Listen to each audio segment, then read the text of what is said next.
Hello everyone, this is Grandmaster AKOBIAN with 1000 GM. I'm here by myself today. Jonathan is unavailable, but he'll be back tomorrow. So we are looking at the round 7 games from a Hollywood Super Swiss event. And here we have GM Dragun playing his fellow friend GM Belous. Let's take a look at this game. Knight f3, c5, c4, knight f6. So it's like a symmetrical English, but now I see g3 coming in. Knight c6, bishop g2, d5. d5 is a very ambitious way to play against this. It's considered one of the most principled way to play against this. Takes knight d5. Knight goes back on c7.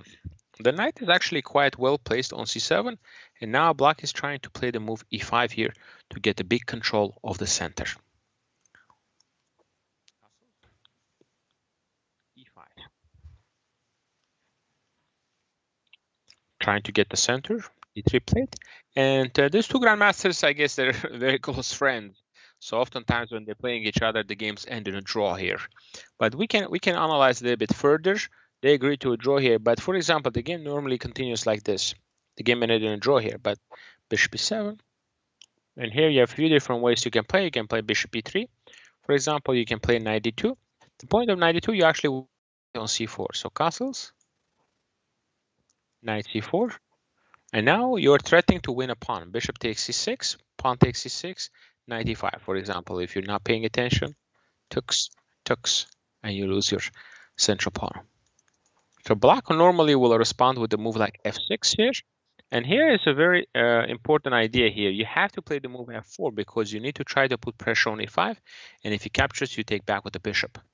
So you will get a development. You have two nice sizzling bishops here, as you can see. Bishop on f4 attacking c7, bishop on g2. And this is quite a nice position here for white. But black is extremely solid here too. So knight c7. Yeah, it's black doesn't have weaknesses. So that's one option. Another option you have in this position, you can actually play, for example, a3, castles, and you put the bishop on e3. So when you put the bishop on e3, now you still have that knight d2 idea, or you can also play the knight e4 move immediately. So for example, bishop here, knight e4. Now you're attacking the pawn. Knight e6, and now you have another idea here. You want to try to bring the rook into the game to put more pressure. So you will play the move rook c1. Pressuring the pawn, b6. And now we have this idea, very interesting, b4, trying to open up the c file. It makes sense because your pieces are attacking c5, but it's just guarded by the pawn. So you have to use the pawn break. Takes.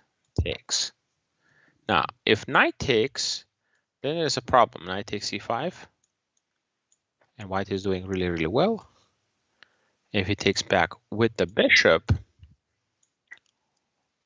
then actually we go for some initiative with this move, because now threatening to take on c6, takes queen c6. And I think this will be actually a little bit better for white. So this is how, guys, the game could have developed, but this Grandmasters agreed to a draw right around here, so we didn't get to see. But this is just what I just wanted to demonstrate to you how the game can continue here. So a short game, but we learned some interesting ideas in the English opening.